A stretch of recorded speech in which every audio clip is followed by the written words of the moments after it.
When you look at the people who have done the extraordinary, built empires, disrupted industries, transformed lives, what you'll find isn't just intelligence or strategy, it's belief. A deep-rooted reason that drives them forward. Even when the odds scream retreat, they didn't begin with a plan.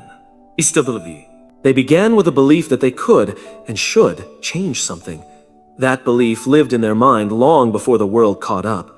Most people start with what they want. They say, I want to be rich.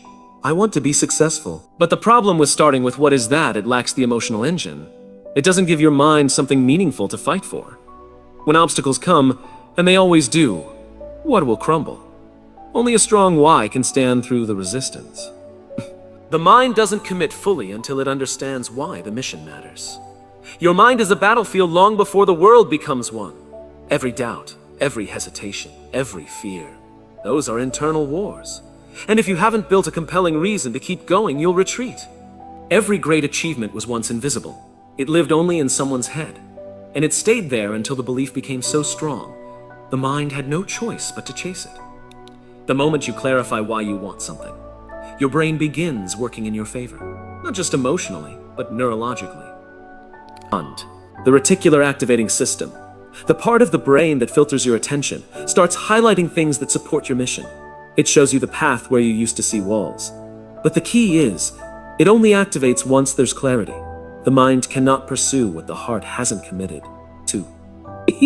Purpose gives chaos a shape. Without it, you drift. You start chasing other people's definitions of success. You scroll through lives that look shiny but feel empty. You follow trends that lead you nowhere. But when you define why something matters to you, personally, deeply, then you stop reacting and start directing. You become intentional. The mind needs that direction or it will wander endlessly.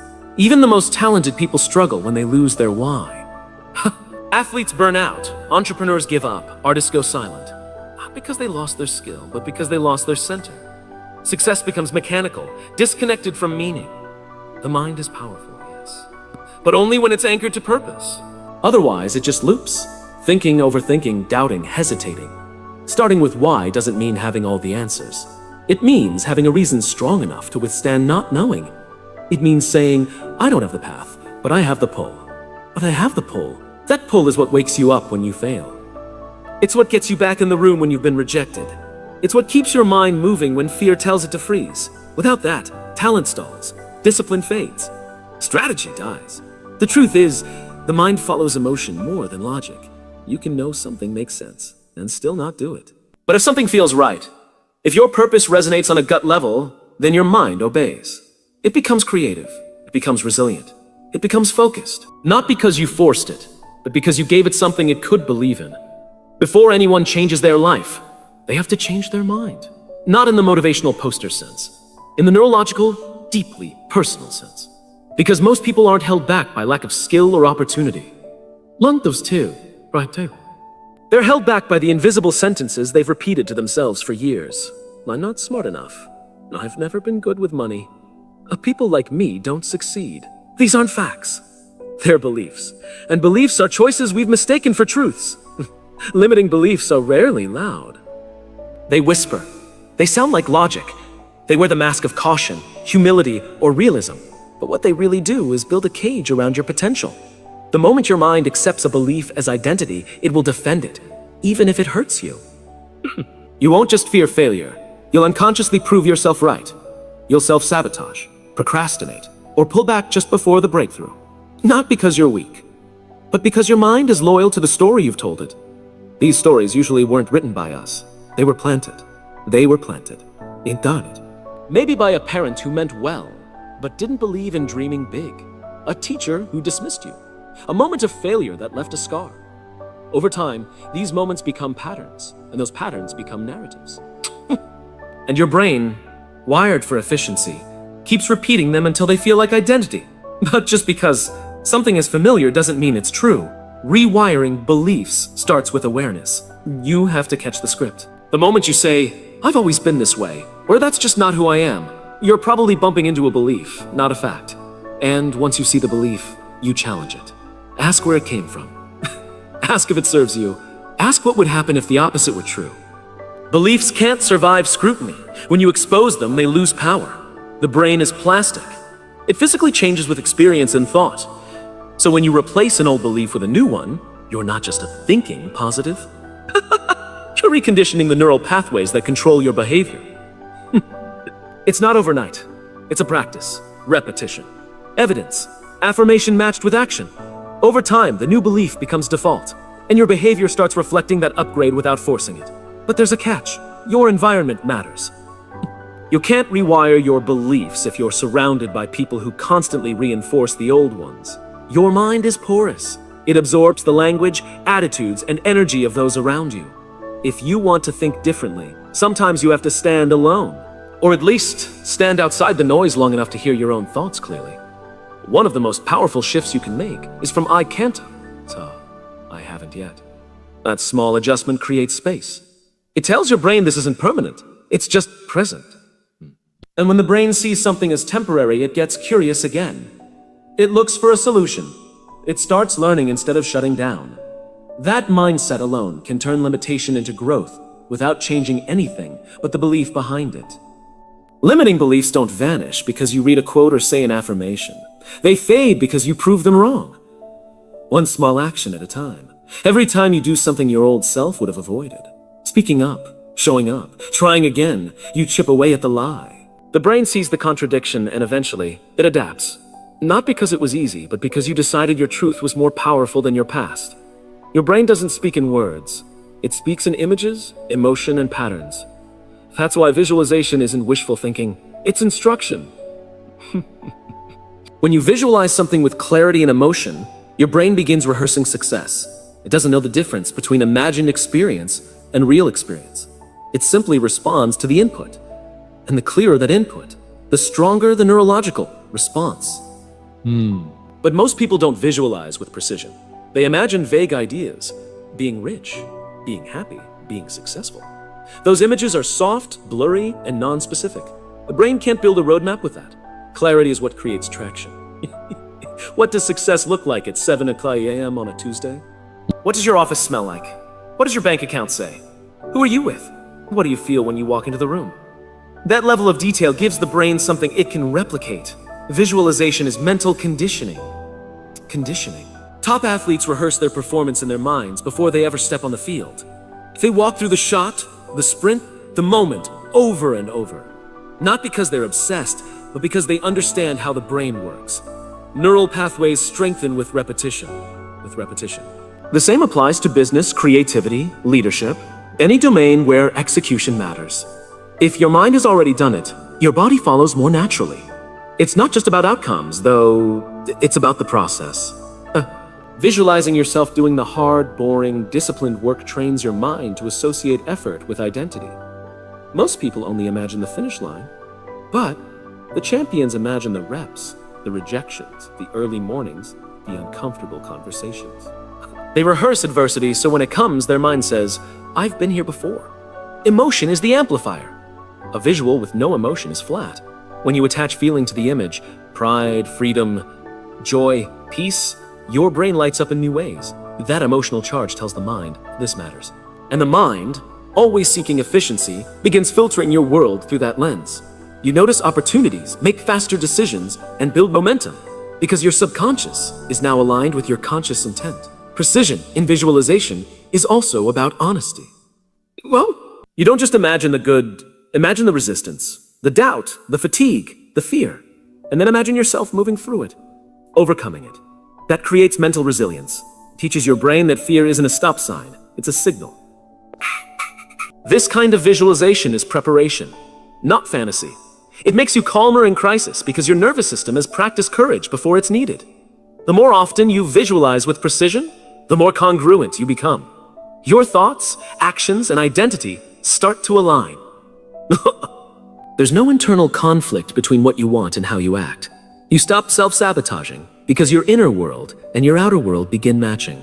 That congruence is powerful. It builds confidence. Not because you're faking it, but because you've already lived it. In your mind. Thousands of times. You don't have to visualize for hours. Just consistently and clearly. Before a presentation, before a decision, before a challenge. 5 minutes of precise, emotionally charged imagery can shift your entire state. It tells your brain, This is who I am. This is what I do.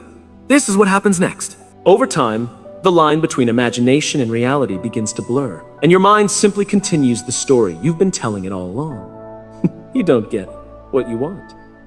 You get what you believe you are.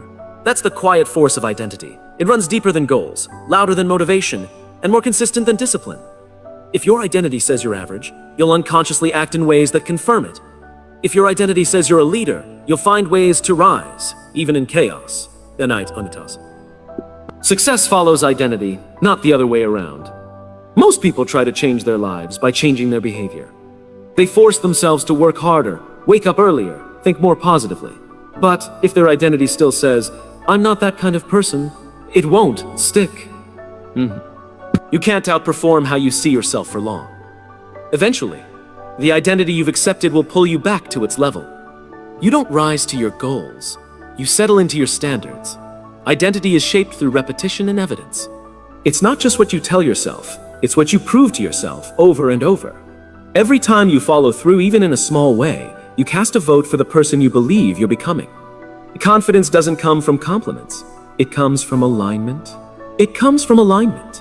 When your actions match your vision of yourself, your brain starts rewriting the script. The danger is when you inherit identities you didn't choose.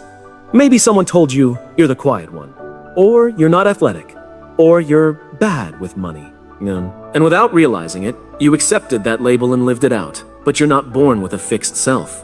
You're born with potential. Identity is fluid and it can evolve, but only if you become intentional about who you're becoming. One powerful shift is to stop asking, "What should I do?" and start asking, "Who would I be if I already had the life I wanted?" When you think from identity instead of circumstance, your behavior becomes consistent with the future, not the past. That version of you, the focused one, the resilient one, the bold one, already exists in your imagination. And if you act in alignment with that vision long enough, your brain begins to accept it as real. The brain doesn't care if a belief is true. It cares if it's consistent. It's consistent. So if you keep acting like someone who is disciplined, focused, creative, generous, eventually your identity catches up. It stops resisting, and it starts reinforcing. You no longer have to force yourself to behave. You simply behave in line with who you believe you are. That's when transformation becomes natural. Identity isn't ego, it's foundation. It's the anchor beneath the surface that determines whether you show up or shut down. And like any foundation, it can be rebuilt, but it takes deliberate effort. It means letting go of familiar roles, outdated labels, and the comfort of who you used to be. It means choosing a future version of yourself and stepping into that person with consistency, not perfection. The most powerful question you can ask is, who am I becoming? Not what do I want, not what am I lacking, but who, day by day, choice by choice, am I turning into? That question shifts your mindset from external achievement to internal evolution. And when identity leads, success becomes the byproduct. We live in a culture that celebrates hustle. It celebrates hustle. Grind harder, sleep less, push more. But effort without direction is just exhaustion. Focus is what gives effort its edge. It's not how much you do, it's how precisely you aim. Most people aren't failing because they're lazy. They're failing because they're trying to do too much at once, chasing noise instead of signal. The brain wasn't designed for constant input. When you split your attention, you dilute your power. You start a project, get distracted, check your phone, shift to something else, and wonder why nothing moves forward. It's not a productivity issue, it's a focus issue. And when the mind is scattered, results are scattered. Clarity is leverage. Clarity is leverage. When you know exactly what matters, the unnecessary begins to fall away. Force says, do everything. Focus says, do the essential. It's the difference between trying to move a boulder with your hands versus using a lever. One drains you, the other multiplies your effort. High performers don't just work hard. They work with ruthless clarity. They know their priority. They protect their attention like it's currency, because they understand it's the most valuable asset they have. Focus is a skill, not a trait. It's something you train. And it starts by getting honest about distraction. Not just digital noise, but mental clutter. Thoughts that don't serve you. Commitments that don't align. People who drain your energy. Every yes you give to something unimportant is a no to something that could change your life. The mind needs boundaries to stay sharp. To focus is to simplify. To say, This is the target, and I will hit it. Not because you're avoiding other options, but because you're honoring the one that matters most right now. Force tries to juggle 10 things and drops them all. Focus chooses one and masters it. That mastery builds confidence, and confidence fuels even deeper focus. There's a calmness that comes with focus. When you're fully engaged in what matters, noise fades. You stop comparing, overthinking, doubting. You move from scattered energy to strategic momentum. And the irony is, the more focused you become, the less force you need. Results start to compound not because you're working harder, but because every action is aligned. Most people try to overcome resistance with willpower. They push harder, burn out, then blame themselves for not being disciplined enough. But focus eliminates half the resistance by removing the friction of indecision. When your path is clear, your energy is clean. You're not wasting time choosing, you're spending it doing. That's why 1 hour of focused work can outperform 10 hours of distracted effort. True focus isn't rigid. It's committed. It doesn't mean you ignore everything forever. It means you choose what matters now and you go all in. And in that choice, you discover something powerful. You never needed more time, talent, or energy. You just needed to aim it all in one direction. Waiting to feel ready is one of the most subtle forms of procrastination. It disguises itself as preparation, perfectionism, or logic. But what it really is, at its core, is fear. Fear of failure, fear of judgment, fear of not being enough. And the mind, trying to protect you, says, "Oh, let's wait. Let's learn a little more. Let's make sure everything's perfect first." But that moment never comes, because readiness isn't a feeling, it's a decision. Action creates clarity, not the other way around. You don't figure it all out, and then move. You move, and the figuring out happens along the way. The truth is, most of what you need to learn can only be learned after you start. You can read the books, take the courses, listen to the experts, but until you put yourself in motion, it's theory. Experience teaches faster than planning ever could. Confidence doesn't come before action. It comes from action. People wait to feel confident before they speak, launch, apply, lead, but the confidence only shows up after they do the thing they were afraid of. It's built through proof. Small wins, evidence that you can handle discomfort. And the only way to get that proof is to move before your mind says it's safe. The brain craves certainty, and so it resists anything that feels ambiguous or risky. But growth lies in that exact space. The unknown is where transformation begins.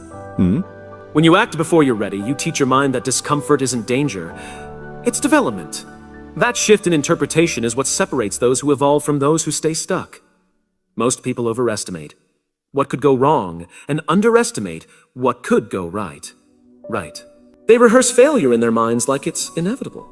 But if you're going to imagine something, imagine possibility. Imagine momentum. Imagine what shifts in your life if you take one imperfect step today instead of waiting for the perfect conditions that will never exist. The mind adapts fastest when it has something real to respond to. Perfection is a moving target, and the longer you wait to begin, the more intimidating the starting line becomes. The mind starts building the moment into something massive, unreachable. But when you act early, before you feel qualified, before you feel certain, you shrink the fear down to size. You remind yourself that progress doesn't come from knowing. It comes from doing. Acting before you're ready doesn't mean being reckless. It means trusting that you'll figure it out as you go. It means showing up with what you have, not what you wish you had. And that courage, however small, builds internal momentum. One small leap turns into two. The mind starts to trust you again because you're leading it instead of letting it lead you in circles. Everyone who did something great started unsure. They didn't wait for permission or perfection. They moved. They learned. They adjusted. And in doing so, they built the very readiness they were waiting for. The act created the ability. The leap built the wings. Resilience isn't something you're born with. It's something you build. Like muscle, it grows through repetition, stress, and recovery. It's developed in the moments when quitting would be easier, when backing down feels justified, and when comfort is just one excuse away. And like any muscle, if you don't train it, it weakens. You can't just hope to be strong when life gets heavy. You have to practice strength before the weight arrives. The mistake most people make is thinking resilience is about never breaking.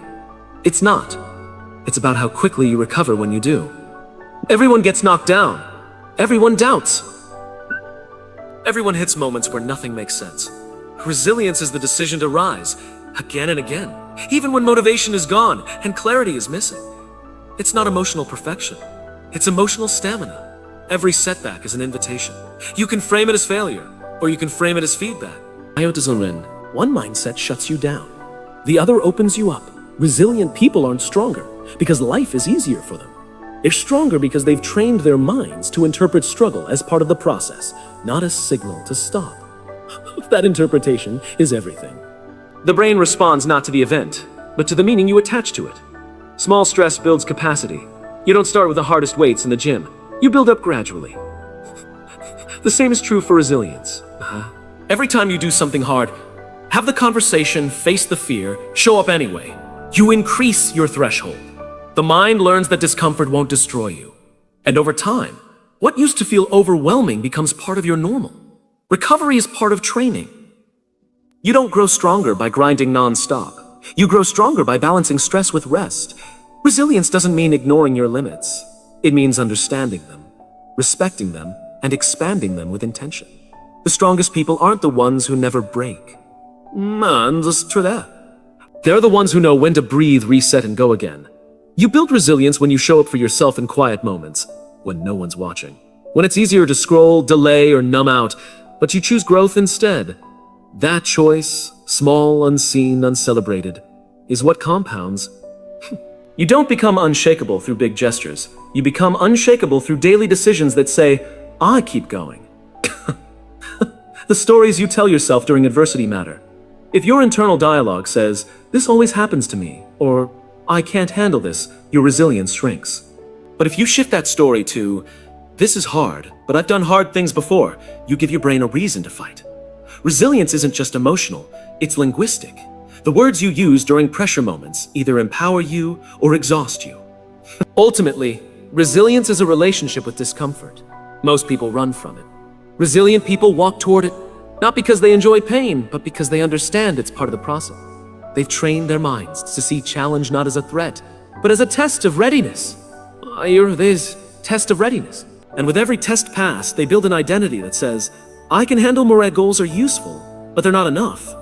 They give you a destination, but they don't tell you why you're going there. That's where purpose comes in. Purpose isn't a finish line, it's a direction, a compass. It doesn't expire when you reach a number, check a box, or hit a milestone. It keeps pulling you forward because it's rooted in something deeper than achievement. A goal says, I want to make $1 million. Purpose says, I want to create freedom for my family. One is measurable. The other is meaningful. The danger in chasing goals without purpose is that you can succeed and still feel empty. You can climb the ladder only to realize it was leaning against the wrong wall. Purpose prevents that. It gives your ambition context. When you lead with goals, you often sacrifice alignment for speed. You push harder, take shortcuts, and burn out trying to hit targets that may not even matter anymore. But when purpose is your guide, decisions become simpler. You stop chasing what looks good and start choosing what feels right. You start filtering opportunities through a lens of meaning, not just metrics. Purpose makes you resilient.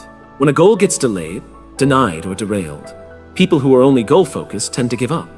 But people rooted in purpose adapt. They find new paths, new strategies, new timelines, because the mission didn't die, just the method.